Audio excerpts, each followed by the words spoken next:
All right. Greetings and salutations. Happy Wednesday, right? Wednesday. Hopefully, those of you who have found yourselves in the path of the hurricane or the hurricane's passed through, hope you guys are doing fine. I would presume you're probably not watching this if you're in the midst of dealing with a hurricane. But if you come back to this later, hope you did well. Hope all is good with you and yours.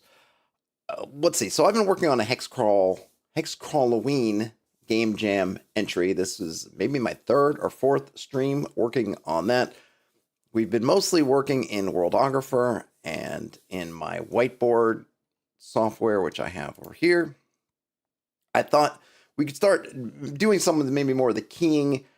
I have just a Word document, which is probably going to be what the initial, maybe my initial submission in the entry is, depending on how much time I have to get around and typeset it. So I'm just kind of lining things up in here. This is just a flat image. I don't even have a name yet. And I kind of went through and just threw in the hex keys that Worldographer put out and put them on the list. The other thing I was thinking about is that maybe a couple of weeks ago, a week, 10 days, something like that, I finally got out what I call Do Anything D6 Wilderness, which is so I guess we call it a supplement or a module. So I put out a supplement, and actually you might have seen a post about this earlier today. I put out a kind of a rules agnostic generic task resolution mechanic, which I call Do Anything D6 because it uses D6s.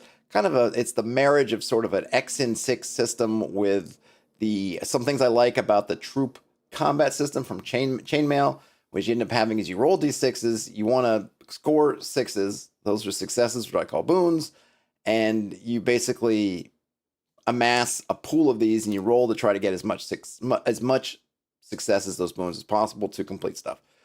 This wilderness module is basically taking that as a base and then showing how it can be used, or sort of expanding it in a way for use for wilderness adventuring, hex crawling. And one of the thing that I'm really,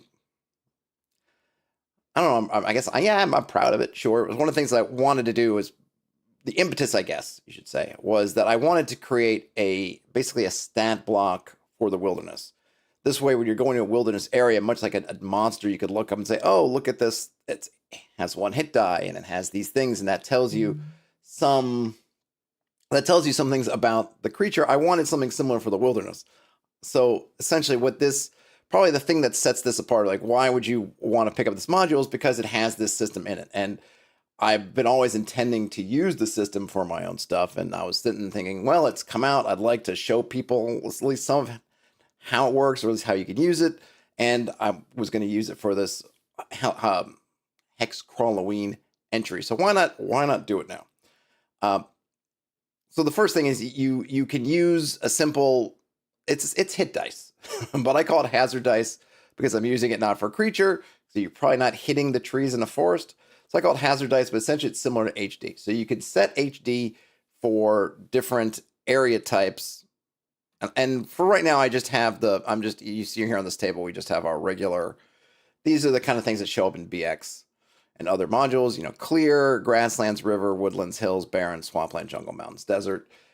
You can add your own. And then part of the reason why I made this system is that you don't have to pick one of these. If you want something that's your own, you can make up whatever you want. Now, when you're using the HD, like anything, you say, well, 2 creatures are HD 1. If you just use the HD, they all would seem the same. So how would you separate? We want kobolds to be, or maybe that's not, goblins are HD1 and skeletons are HD1, but we want them to be kind of different. Well, how can we express some of those differences mechanically? Then you come down to these attributes that I came up with. I don't know if it's great naming on my part. I wanted kind of an acronym sort of thing, so it ends up being TRAPS.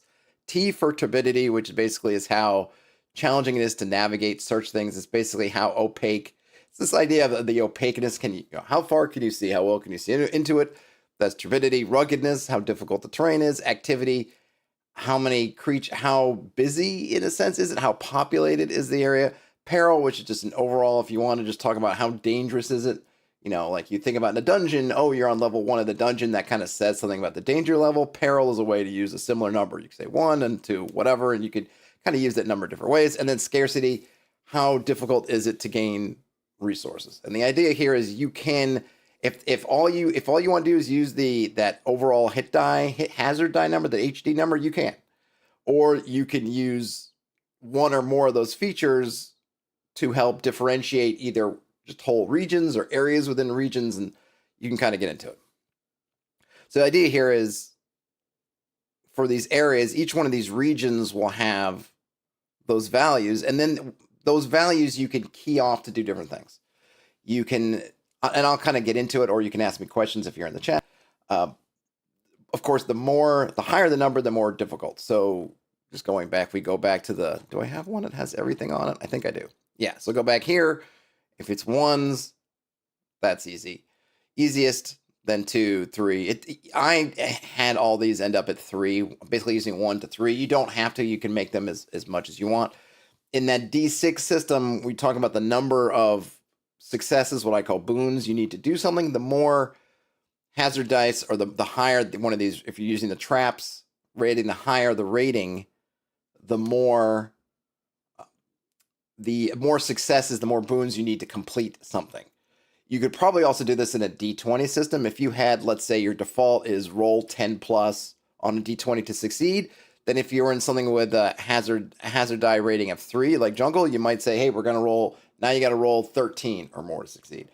You could probably adapt this to a bunch of different systems if you wanted to. What I like about the needing a number of successes is that you can essentially complete tasks over time. If it takes 1 turn to do something, you need 3 boons, need 3 successes. You only rolled 2 successes. You can continue for another turn, and you've basically done 2/3 of the work. So you'd say, okay, well, we got 2 successes. We need a third. We're going to press, and we're going to do another. We're going to spend the next turn doing this and kind of doing that. You could probably figure out how to do that with using it as a modifier to a D20 type roll, but I kind of like the idea of successes because you can have kind of gradiated successes over time. And I think for the wilderness especially, right, where you might be doing something, exploring for hours or days even, I want you to have that ability to kind of bank successes. Yeah, we've searched and we haven't found the thing yet, but we spent this many days in this environment, so it's basically mechanically we're not starting from scratch. We know we needed 8 successes and we've got 6, so the next day we're going to spend it again, and if we can just get 2 successes now, we're going to find it, which to me is reasonable. It's like mechanically saying, oh, hey, you've searched 2/3 of the place and you haven't found it. And we're assuming here that those successes means you searched those areas successfully. So now you're kind of narrowing your search, and now you only have to search this part of the place, or whatever it is.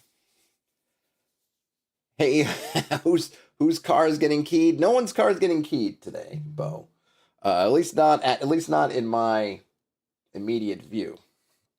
You never know. My street's pretty quiet. I know I'm in New York City, and depending on where you're from, what your experience in New York City is, you may feel like there's just hoodlums rampaging through the streets wherever you turn. But I'm on a pretty quiet. I would say a very quiet block. I'm in a quiet block in a quiet area. All right, so let's put this stuff to use. So when we're notating this stuff, my idea with this whole bit is that I can do kind of a shorthand, right? So I'm just going to put these numbers in here for now. Whoops.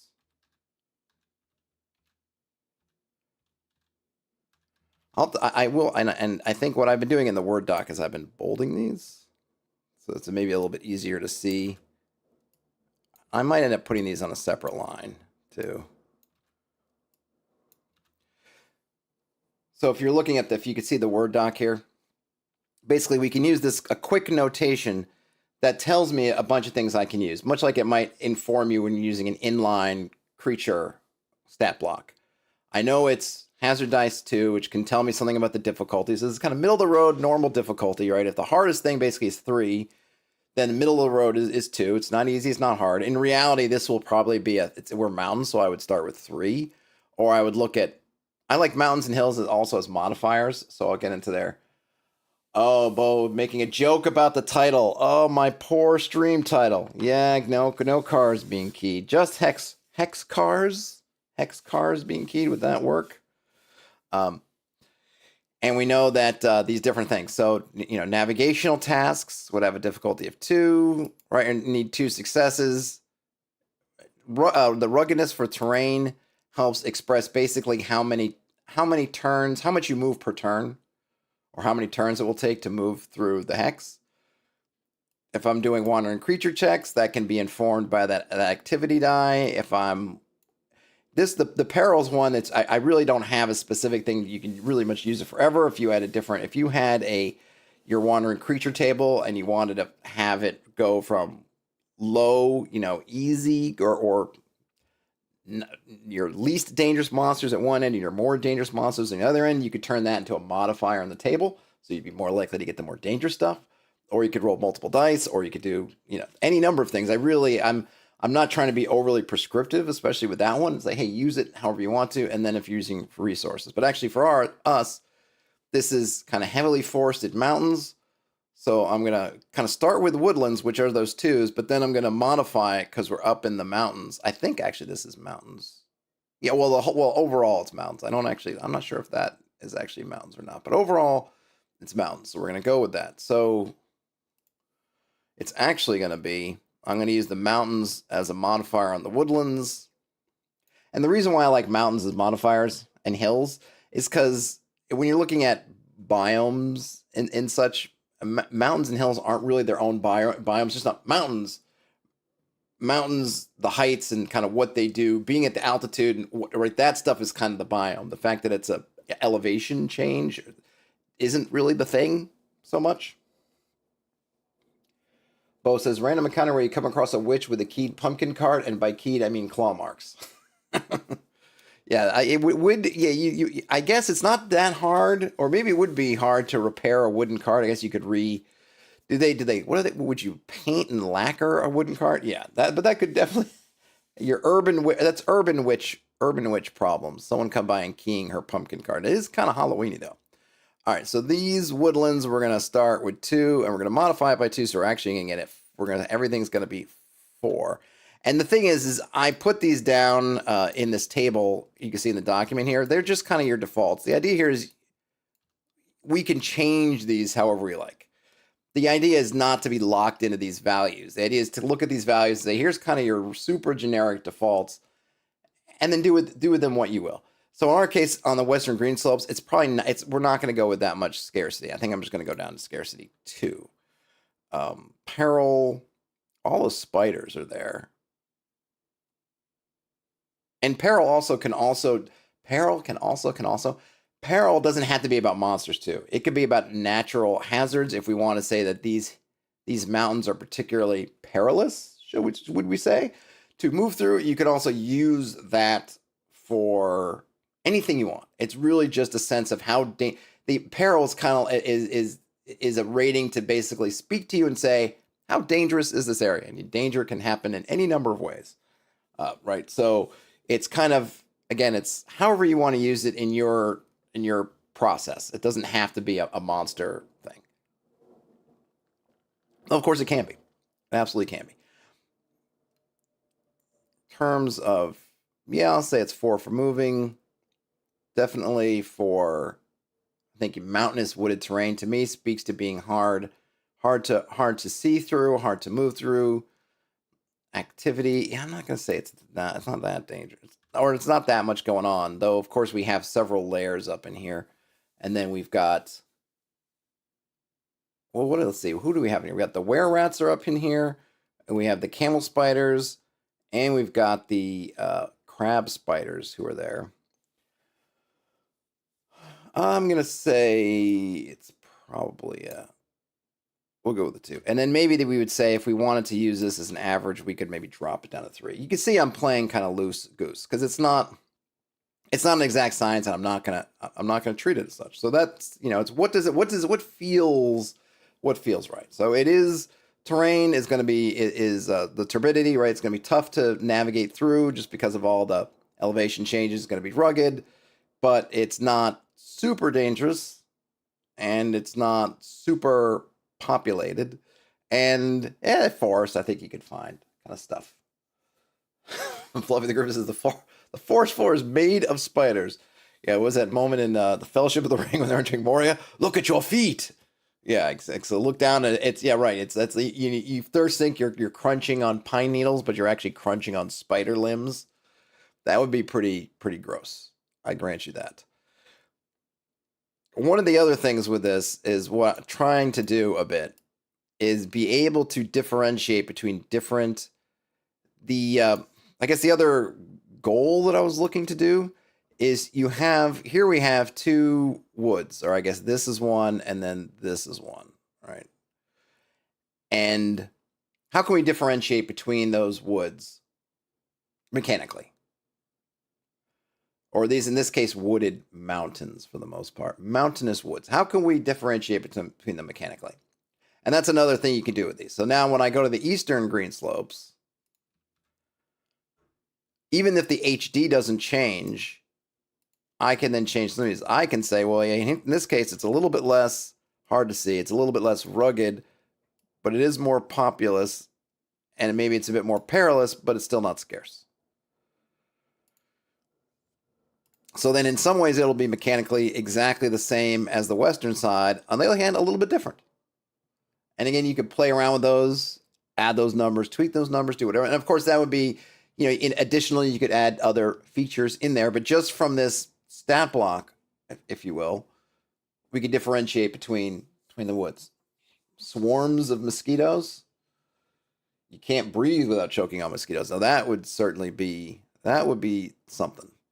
I did copy over into our document the stuff I closed Worldographer, but we had put in those notes in there, and I've copied what we've had, but I'm sure I'm going to have to do some work on those. But I wanted to try to get. Well, let me copy. Let me do these first. So we have the high mounts, which is going to be. They pretty much are mountains. So I'm gonna.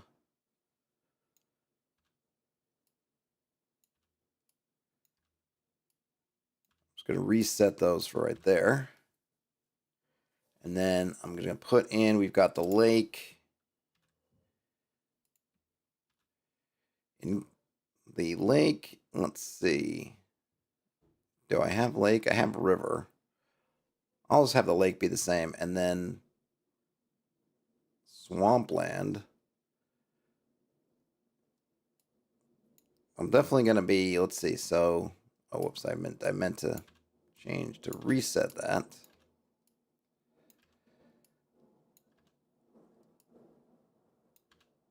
I'll reset that.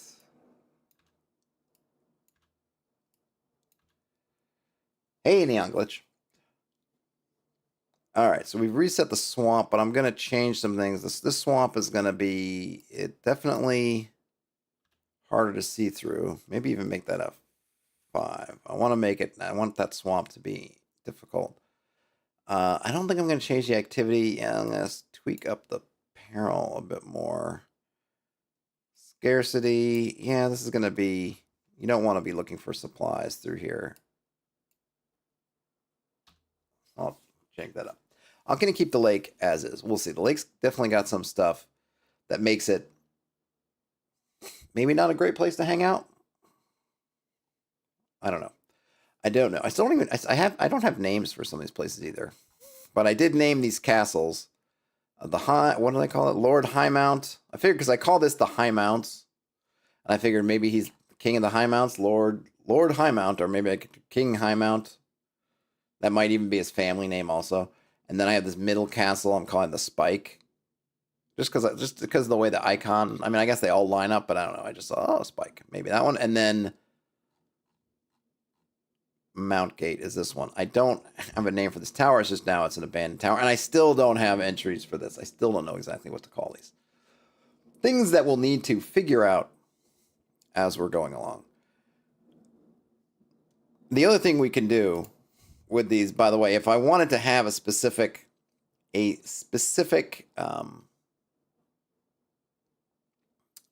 mechanical difference in a hex from a terrain, I could, for example, this area that's rough, I could do this.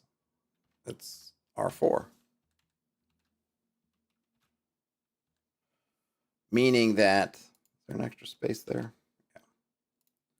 Meaning that this hex has a slightly different one here. And I could add, I could give them all their own thing if I want to, or I could just say this one, hey, it's the same as here, except for this is higher. Because it's just a more rugged, it's a rougher, more rugged spot.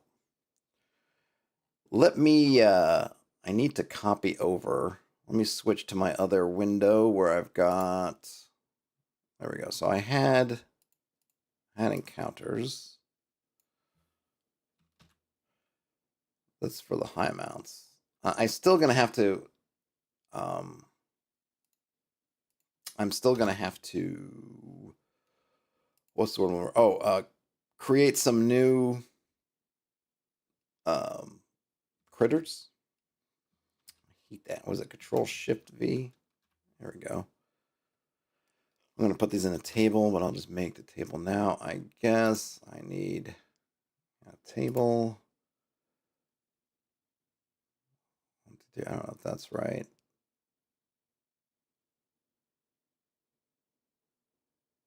I guess something like that. 1d6. I just have simple creatures in here now. I'll fill in some of these later. Well, let's see. I got 1, 2, 3, 4, 5, 6. Oh yeah, let me change. I do like these auto. Excuse me. Which, yeah, I like that. And we don't need that much space. Now, so, whoops. Kobolds. Oh, I guess I can just copy paste them, right? Giant pit snake. Some kind of venturing party. Still got to figure out who they are. Oh yeah, the Hydra. The Hydra I probably want to put towards the end.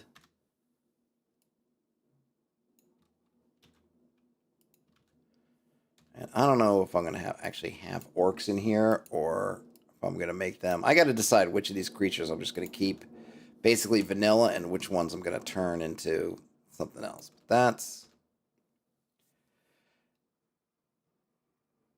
And I will add some specificity in here. But for now, I'll leave that as is. We need to add... Oh yeah, the lake has its own. You know, let me do this. Give it a header, right? Or I should say wandering creatures.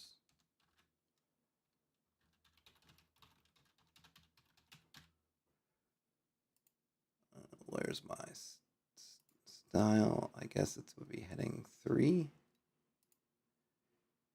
We can use this as a template and copy it. Copy it backwards.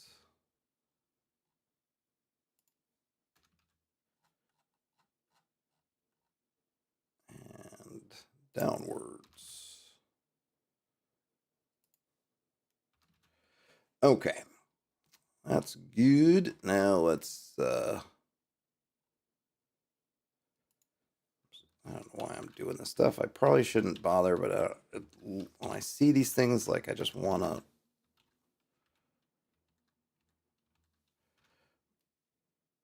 Oh, and I did that where I don't. It's not even the right ones. Ugh, stupidity. Okay. We have the lake. The lake is in my eye line, so let's just do that. So we've got lizard folk.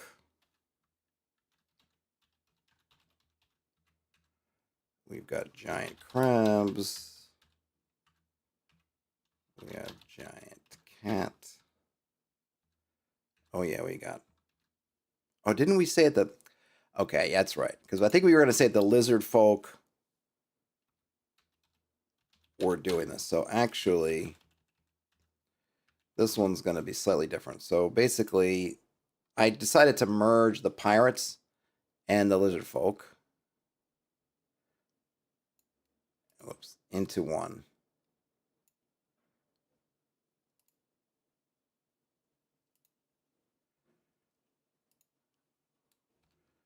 Then we have giant crabs. I'll need to uppercase crabs.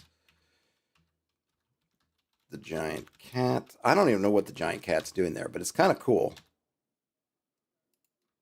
That might be a one-time only, oops, encounter. And then we have the gold dragon, which I don't know what we're going to do with that either. But we're just going to leave it in here. And I rolled up on these. You can watch some of the earlier streams if you're interested in how I got these critters to see. So now we have basically the warbands are the needs a giant frog. The place the giant frog would make the most sense is the swamp. But I actually got driver ants, the basilisk,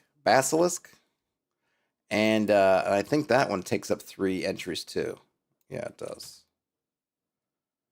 I didn't think basilisks were that fast. Whoops. No, let's... What did you do? No. No. There we go. And I can just kill these. Oh, whoops. I killed one too many. Okay, so we need... there we go. So in this case, we have the basilisk. Word. And I'll figure out some more about what the basilisk is doing. One thing we could do is, and I might do this, split these out into different encounters with different, what is the basilisk doing kind of thing. But I'm just going to leave it like this for right now, and I can come back and add more. I'm probably not going to keep them as piranha, but that's what was rolled up. Some kind of antagonistic fish. The anti-fish is the basilisk. They're a serpentine, right? I don't know if they're not. I mean, it's not a real creature, but I don't get the sense they're amphibian. I think they're more reptilian. But that could be something we could do. We could turn the basilisk into some kind of frog or toad kind of thing, like a hypnotoad, but it turns you to stone. That's just some watered down, iced apple cider for the working man. And so we got the lake, we got the swamp. Now the green slopes we got to figure out. Start with the west. We've got giant hawks a couple times, right? Froglisk. Oh, that's not bad. Not bad at all. So we have giant lizard, which I don't know what it is. I'm going to put the giant hawk together. What's the worst one? Well, hold on. Maybe these are all pretty bad. Maybe I need to, maybe the west is actually harder than the east. Oh, I already had it kind of made. I guess that's maybe I need to up this peril just to reflect this. There's nothing really good here. I mean, there's nothing. I mean to say all the wandering creatures we rolled up are all seem to be like they could be pretty rough. So I was trying to think who are the ones who are less. Maybe the crab spiders. They've got the camel spiders. We got giant hawk. Giant hawk. And we have the were-rats. Okay. And I'm just leaving these separate. Because I actually like the idea of maybe having them two different things. The other thing I was thinking is having another table with kind of what are they doing sort of thing. Which I could then add to the table too. We'll see. I'm going back and forth. Now. So we shall see how that pans out. But I'm not turning this. I have to the end of the month on my assignment, Mom. So I got time. I got time to figure that out. Okay. Did we do Eastern? No, we didn't. So this one's got giant cats a couple times. The merchant, right? The merchant is. I'm just going to put alone. He's the lost merchant. And I'll recap the kind of story things we have going on in a moment. We've got the giant honk.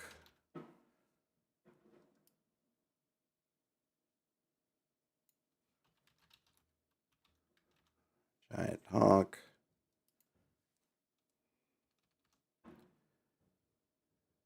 We've got the giant cat.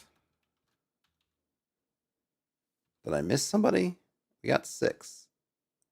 Giant honk, giant cat. Oh, we got giant cat twice.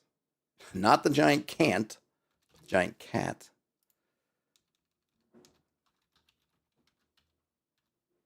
And then the werebores. Whoops. What if they were the beware boars? Okay, let me recap. We came up with some story concepts. And again, I'm using story here. I say again, I'm using story here to talk about things that are ongoing that the party can interface with in any number of ways. But these are basically what's happening, right? What's happening and then what's happening now. And we can cue rerun. And once rerun finishes dancing, and yes, I've aged myself terribly with that reference, we get a couple things. One, we've got a spider war. The spider war is taking place. I'll just scroll up here so we can keep everything open in this area here. We have, I suppose over here, a kind of a, I think I called it the Elephantine Flower Garden. I'll probably have to change that name, but some kind of garden that's kept by some kind of spirit or a creature that's being helped by crab spiders who live in these giant flowers. And then on the other side, you have these evil camel spiders, and they're battling. The camel spiders, for reasons I haven't decided yet, are trying to wipe out these. And so this one in the middle here, there's a trail here, and if you follow the trail, it'll take you to one of these 2 spots. So they're fighting, bang, bang, bang, bang, bang, like that. And the we have this other story that is the Darren says, "What's happening?" Theme intensifies. That's right. We have this other story taking cross, going through essentially this axis here with the were-rats here, were-boars here, and essentially in the middle, yeah, exactly in the middle of them, this tower. And the idea here is that the were-rat and the were-boar chiefs or progenitors were apprentices of a mage. And when the mage died, they had a falling out, maybe who was going to take the tower, who was going to be the leader, that kind of thing. And they had a magical duel, and the magical duel caused, went awry, and they were both cursed. One turned into a were-rat, one turned into a were-boar, and they fled. And I think one of the ideas I had was that around this tower is some sort of field that keeps them away from it. They can't get back into the tower, and they each believe that the tower holds the thing that they need to get supremacy over each other, or to turn themselves back or defeat their foe, whatever it is. That's in there. So they're kind of, the idea here is that they're both attracted and repelled by this tower, and so they're constantly sort of moving in, trying to figure out what they could do to get in, trying to keep the other side away, so on and so forth, right? That's one. Maybe the main story, the biggest story is the missing merchant, which also ties in with the lizard folk. So I guess the lizard folk element is probably easiest to explain. There are these lizard folk that live in the lake, and they part of my thinking was, and I like how this stuff comes together. You roll stuff randomly and you put it together. My idea was, well, this feels like an alpine lake, which to me would be cold, pretty cold. And so I thought, well, I got lizard folk here. How are the lizard folk surviving in the cold? Now, I know I could have just said, well, they're warm-blooded lizardmen, whatever. But I didn't. Instead, I decided that, well, there's an artifact here that keeps the lake warming. I was looking up geothermal stuff, and I was like, yeah, maybe there's some kind of magical artifact, a stone or something that sitting in, they put it in the water, and it keeps the water sort of a bubbling, a nice, cozy, whatever they need to stay nice and warm and live and survive. But it was stolen. And it was stolen by a cabal, a conspiracy led by the lord who lives in this castle down here, who has not yet been named. And this merchant some folks stole it, got it to the merchant, and the merchant was carrying it down and going to take it back here. right in this area where the road crosses through the eastern green slopes, this wooded area, I decided that, well, ran into the werebores on accident, right? The werebores are constantly kind of moving around through here, not constantly, but they go back and forth. Some kind of incident, maybe just bad luck. But I also like the idea that this artifact, like a powerful artifact, has a draw. So even though it's almost like fate or something, that you don't know why you're drawn to it, but you are, and things are drawn to it. So, flukes of coincidence happen because of these artifacts are almost warping probability, warping reality because of their power. And I think keeping a big lake like that warm and stuff is a pretty good power. So they're coming across, boom, and then the werebores took the stone and were out. The merchant and themselves escaped, and they're wandering around in the greenwood or in the green slopes that you can run into. A T-ball says their snake's like 70 to 90 degrees. Well, there you go.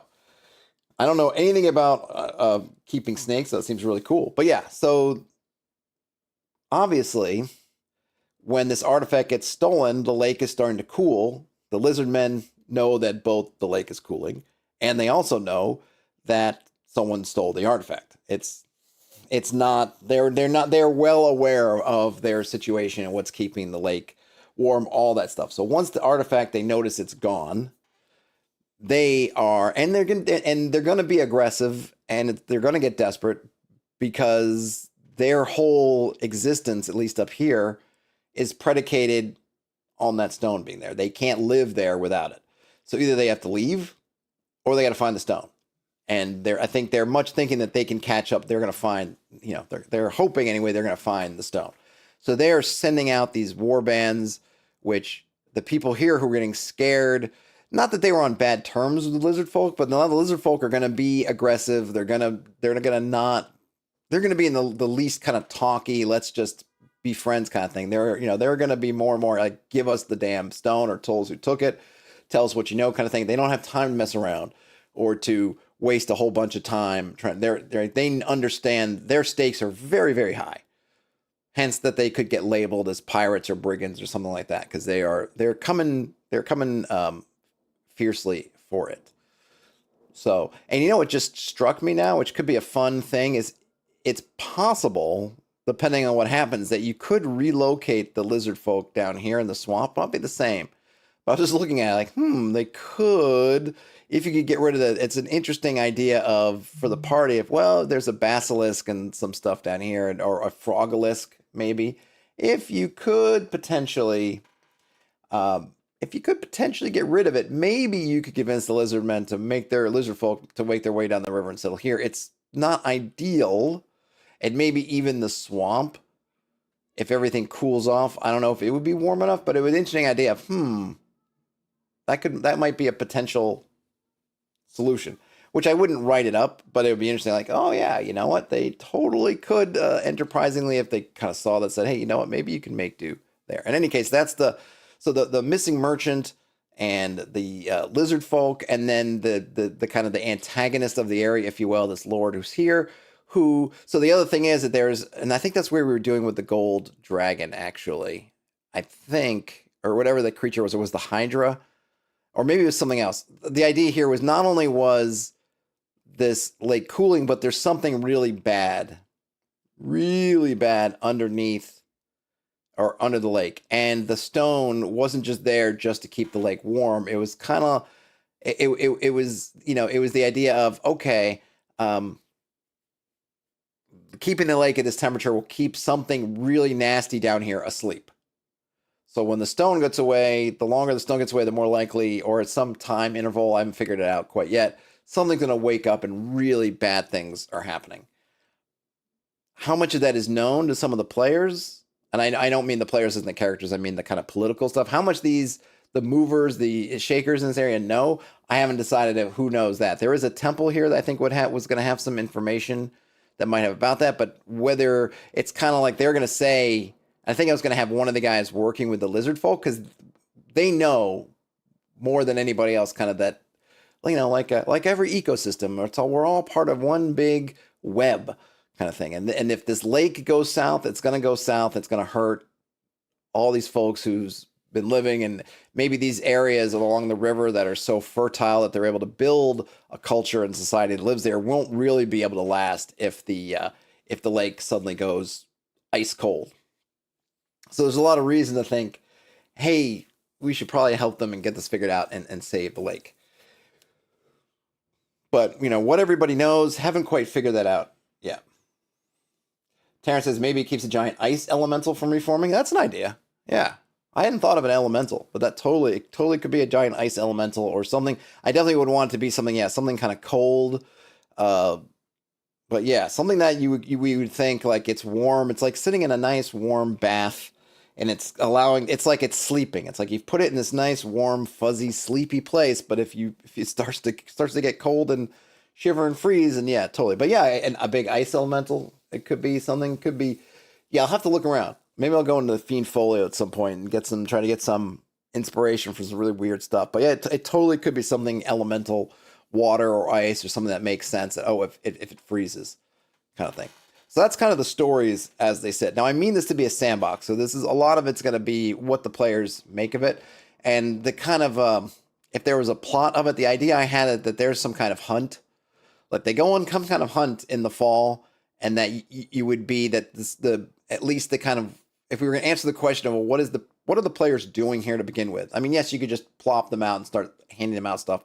I thought that it might be fun to put a social element on top of it, in which the party is trying to gain enough renown to get invited to the right. So that's the thing in the season, right? If you want to be the belle of the ball, you got to be invited to the biggest parties of the season.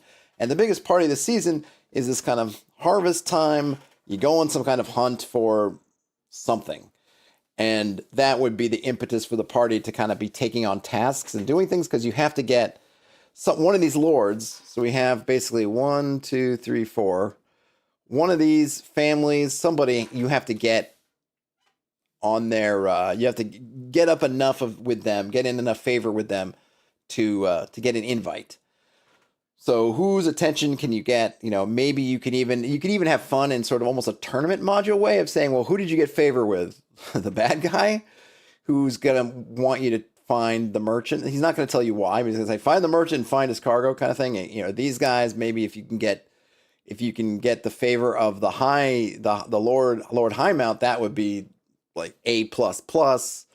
Maybe the Lord of the Spike might be a B. The Mount Gate, a C, and then, I don't know, a D if you end up with him. Almost like if you start in this village, the further up you can get up the chain, and you can even have something like this guy, the guy in Highmount isn't really going to notice you unless you've done something down here. You already have to have some renown built in. So to get noticed by the Lord, the High King, if you will, you're going to need to have built up renown amongst these other ones, because that's how you get letters of introduction. The social element I haven't figured out, but I thought it would be a fun kind of different thing to do in Hexcrawl. It's going to be about the money and things like that, but you're not going to be rolling in treasure. So part of this renown, part of getting favors is maybe I'll just give them gold piece or silver piece values, so just to fit into kind of a BX style leveling or something else. But that was kind of my thought in terms of before the party gets embroiled and maybe getting in some of these sort of things that are happening behind the things. You're going to have obviously what's going on the surface and then what's really happening.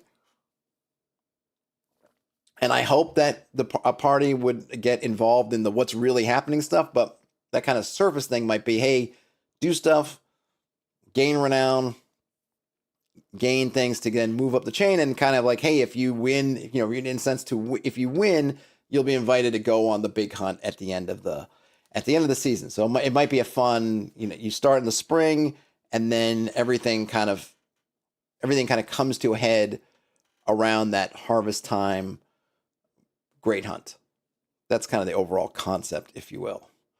But there's a lot of it feels like a lot of work. I'm hoping that, because I don't want to have to write out everything. I'm definitely gonna have to write up rules for how I imagine the renown to work and how I imagine that stuff. But I'm hoping in kind of sandbox sense that I can give enough in the the hexes, the keys for these hexes, and then what I write to hopefully allow folks to really flesh it out themselves, and presenting the players with options and opportunities, and not building out the answers. Right? I'm not gonna, oh, this is how you solve this. Is how you solve this. Like that stuff's happening. If you can figure out a way to solve it that I'm thinking of, great. If you can figure out a way to solve it that I had no idea about, also kind of great. I'm definitely thinking, I'm definitely positioned as like, I'm going to write this in kind of a high trust sort of thing. I'm not going to write it, try to lock people in and prevent people from playing poorly or being run poorly. I mean, you can't really, when you're writing this stuff for other people, you can't really decide how they're going to do things. But to the extent that I'm not going to mandate stuff, I'm not going to. I'm going to leave that to you. You will mandate your own games. Also, another thing, I want to come up with some better names. I don't want to just call this Were Rat Lair, but we'll have to. Did I write down everything? Did I get all the random encounters so far? I got some notes right there. Oh yeah, there's a blue dragon. The blue dragon that's running around the high mounts is searching for a suitable lair. That could be maybe should I make it some tasks? Because it definitely would be something to, yeah, let me make a like I don't want to call it a notice board, because I don't love the I've never really been a huge fan of the just go look at the job board, but I do want to have a list of things to call on. But I always think of it like I like it more in a role playing way. But again, I'm just gonna probably make maybe I'll just make it into a table and we'll see. So I got wandering creatures. I'm gonna copy this table just so I can use the table.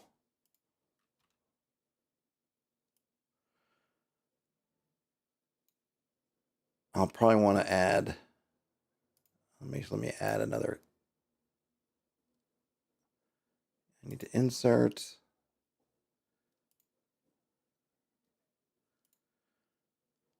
I'm not going to have anything for it, but I'm going to put in some kind of renowned figure. All right. And yeah, so the blue dragon, drive off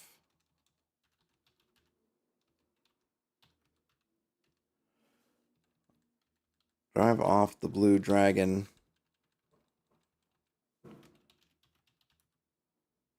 from the peaks. Let's put that in there. So basically, there's a blue dragon that's searching for a suitable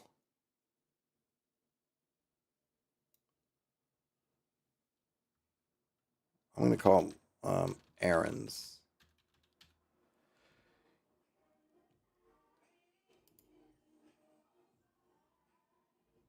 So we'll put that there. I might not have 6 too.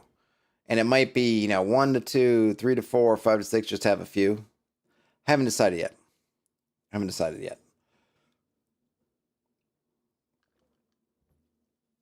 But definitely they want to get rid of that blue dragon, which makes sense. I don't know if I'll keep it as a blue dragon or make it my own, but, having a dragon flying around to seeing if there's a lair, and potentially also eating livestock, potentially eating people. You never know. And I probably will have some overlapping tasks. Like maybe the lizard folk would also have get rid of the dragon. Though, they're being pressed because of their task, but it doesn't mean that they wouldn't like that. Maybe I'll make. We got the scouting, wandering creatures. Let's see the lizard folk village. I'll just call it settlement for right now. Settlement, they will have some errands. Well, the basilisk or frogalisk is not going to have any errands. The hawk's eyrie is not going to either. Oh wait, but the spike will definitely. Oops, what did I do? Yeah. Definitely have some, and so will Mount Gate.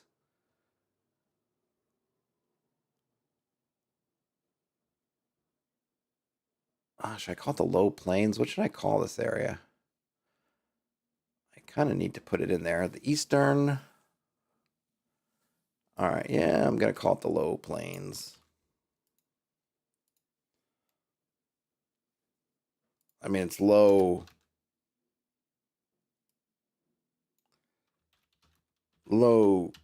Relatively low. Let me go get some numbers. I'm just going to call it 2, 1, 1, 2, 2, 1. Something like that. And we've got, I'm just going to copy and paste these.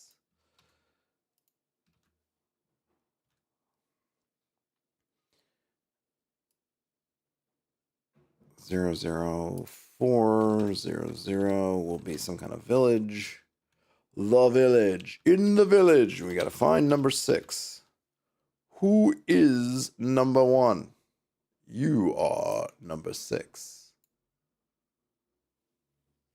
What would we... Let's see. I don't know. Castle of Arg. Yeeting... Terrence thought I said yeeting livestock. Well, that would be... I'm not even sure what that would mean. But, interesting. Interesting indeed. And I'll put some errands there. We'll put a copy there. And you know what? We're going to give it to the werebores. And the wererats. Which is where. Might have to move those around. Maybe I should put the low plains first. I'm guessing that's where you would start. That would be my thought.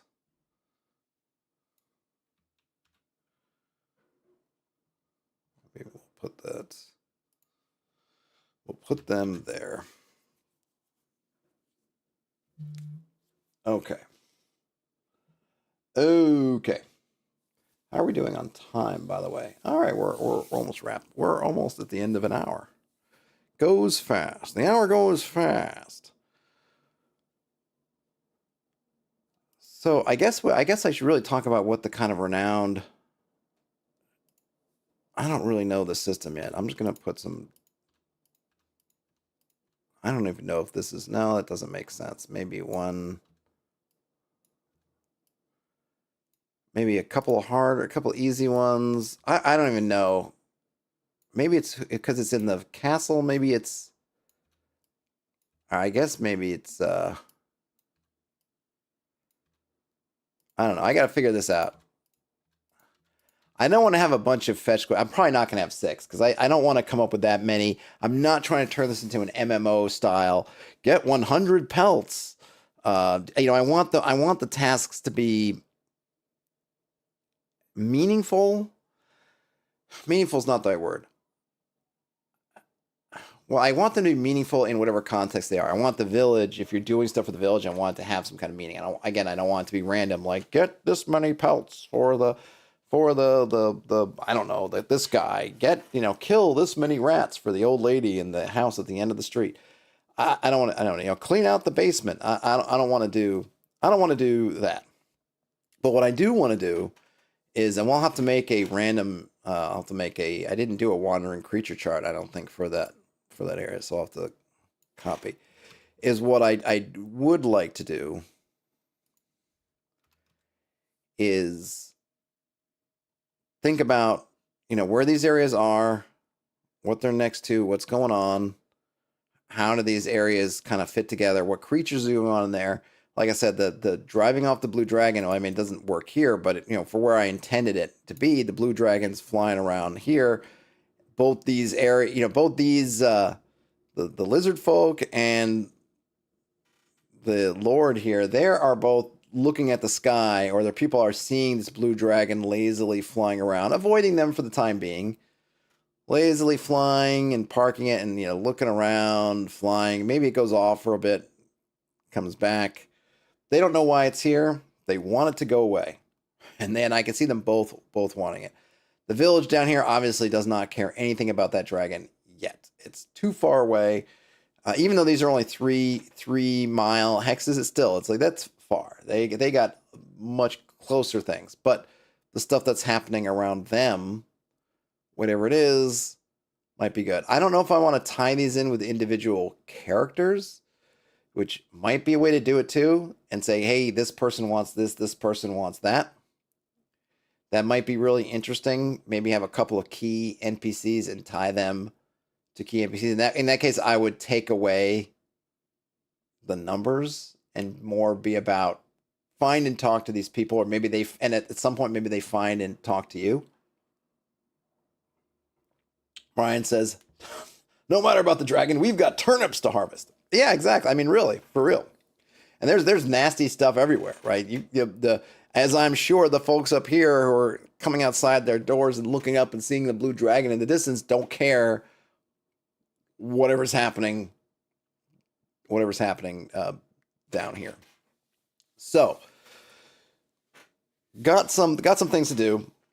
I know I didn't go through a bunch of, I don't know, as you who are here visiting this, right? I didn't go through a bunch of my wilderness, of my Do Anything D6 Wilderness. It's really quite simple. I'm just trying to take my agnostic system and apply it to wilderness stuff. I think the main thing is coming up with these attributes that you can apply to different areas in your wilderness. So here you can see here where I'm applying them, and it works just like a stat block for creatures. This will be when it's done, it'll be a practical use of it, and it's going to be what I'm going to be using for as I do stuff with hex crawls, which I intend to do a bunch of.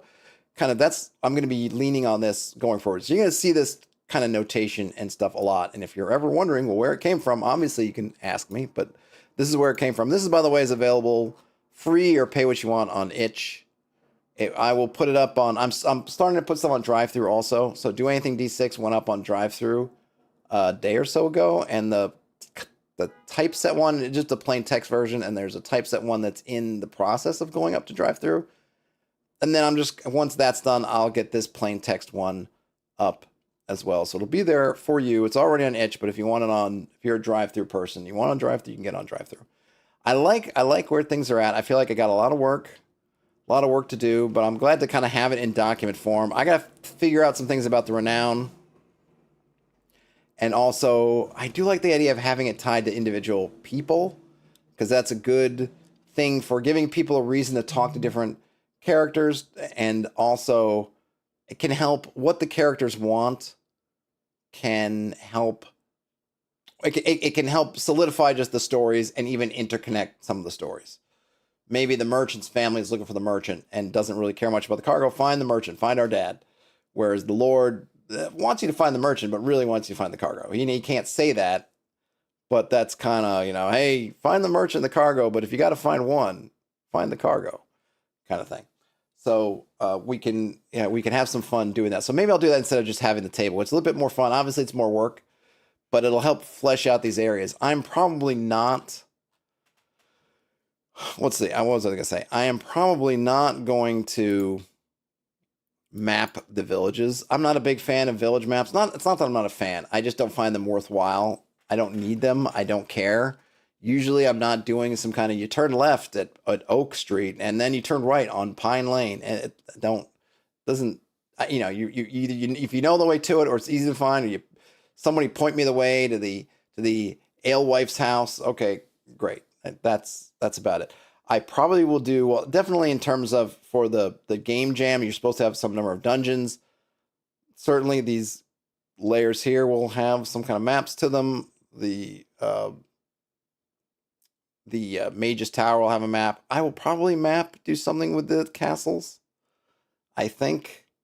That's my thought at the moment. And maybe the temple, though I don't, I probably will put them up. I'm not going to mandate that, hey, you don't attack the temple or don't attack the castles or don't do whatever. No, do whatever you want. Do whatever you want. But folks, that's all I got time for today. I hope you have, like I said, I hope if you're watching or listening to this anytime soon, if you're in the path of this hurricane or any of the other hurricanes, past, present, or future, that you and yours are hanging in there and doing well. Have a great rest of your day, night, whenever you end up watching or listening to this. Game on, everybody, and I will talk to you later. Bye now.